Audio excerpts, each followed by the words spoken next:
Hello, ladies and gentlemen of the interwebs. I hope you are fine and well this Thursday.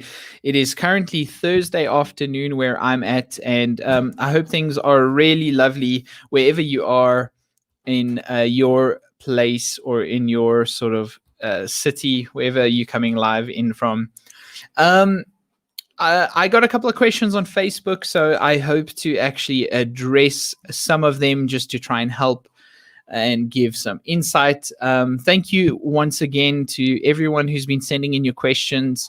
We're going to keep on working this series, Travis's tip of the day. It seems like there is a bit of value that's coming out of it, so I'm happy to hear that. Today, we're actually speaking a little bit about credit cards, trial limits, and what to do with them. So, let me go ahead and share my screen real quick. So this question is actually coming in from a gentleman over on Facebook by the name of, I think it was Michael Allen. Here we go. So Michael Allen reached out to us on our Facebook video of yesterday's episode of Travis's Tip of the Day. And he asked me a question. The very first one was, hey, Travis, how do you get your hair to stand up like that? So this is a top secret question that I don't give away lightly. Michael, if you reach out to me sort of privately, I will give you the secrets to my hair sort of like tips and whatever the case may be. But in all seriousness, and Michael was kidding, of course, I laughed at that, Michael. So thank you for that, sharing that joke with me. But then Michael goes on and he asks a little bit about, as a consumer, I hate having to put my credit card in before I try something, just in case I forget to cancel it. What are the pros and cons and the best configuration to overcome that potential objection? Now, I will just give my 2 cents, and I kind of wish that Jason was around because he is very smart when it comes to trial limits and pricing structures. So I will try my best, and maybe at a later stage, we'll try and get Jason on to see if he can elaborate a bit. But I totally agree with you, Michael. If I want to sign up for anything really to try it out, I really sigh if a credit card is sort of asked up front. And in most cases, people can actually shy away of that. What we found is that if you are offering a free trial, or you want to actually go ahead and offer a free trial in any shape or form, you should probably offer a completely free no credit card option and rather entice users to sign up.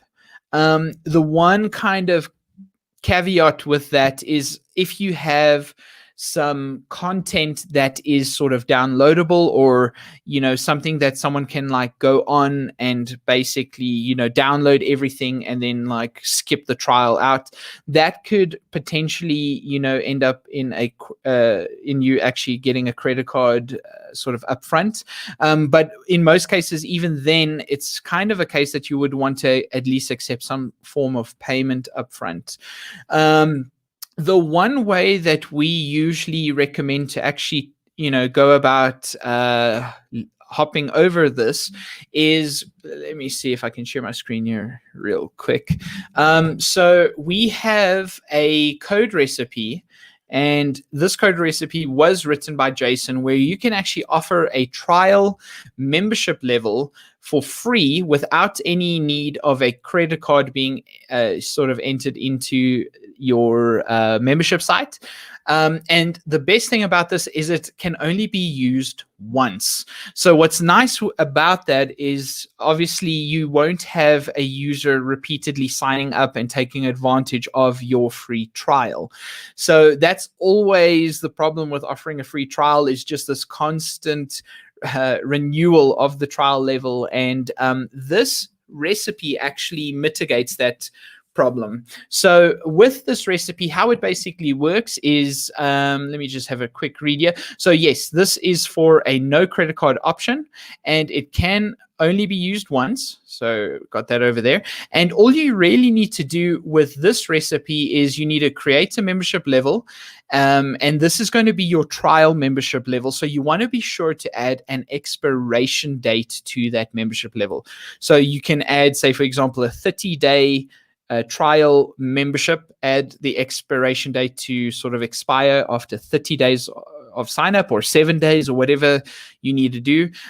Keep in mind that whatever content that you have, that customer will likely have access to it for that time. So as I mentioned, if you have certain PDFs or downloadable videos or anything like that where someone can just go in and start downloading everything, you want to try and avoid letting them have access to that kind of stuff. I don't think people do that on the sort of the masses, but you might find one or two people, or depending on your market, a few dozen who will take advantage of you for that. Anyway, so what this does is you set up a membership level, you set that membership to expire, and then all you need to do is you need to take note of the level ID, and that is available under the membership settings of your membership level settings. Under your membership tab. And then you want to go ahead and update this code recipe. So as you can see here, if this doesn't make sense, don't worry. It can look a little bit overwhelming. Just get in touch with us over on our support forum, and we'll be able to help. But as you can see, you take note of your membership level, and then you set this trial _ level ID to whichever membership level that is.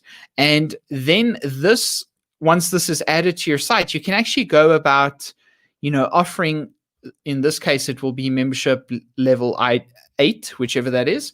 And then you can actually go and offer a trial membership. And if the user tries to check out again, I saw it here in a second. If they try to check out of that same level, there's a message that pops up over here, the PM Pro _ message. You have already used up your trial membership. Please select a full membership to check out. And this can obviously be edited if you need to as well. And, it will show a error message. So this is a nifty little code recipe. I should do a more thorough demonstration of this. I'm not going to now, because I like to test out things before going live, and I'm not necessarily a developer, so I often can make a mistake or two. Anyway, but so check out the offer trial memberships that can only be used once. There should be a link in the description of the video with this code recipe. So have a look at that and get in touch with us if you have any questions. So I'm just going to stop sharing my screen there. And yeah, so that's about it. That's my kind of take on the whole, like, should you offer a credit card up front or not? I always like to opt for a non-credit card trial if possible. It isn't always possible, so just keep that in mind.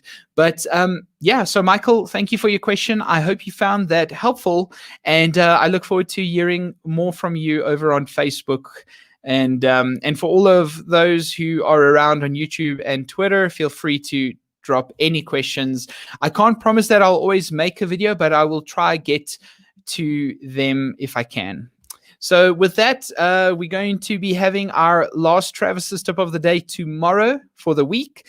And yeah, I'm looking forward to that. So send in your questions. Let me know what you want to see, and let's get this done. Okay, I see Michael just sent superb cheers. I'm glad you're watching with us, Michael. Thank you so much for your question, and thanks for everything. Cool. All right, everyone. Thank you very much, and I'll see you back here tomorrow.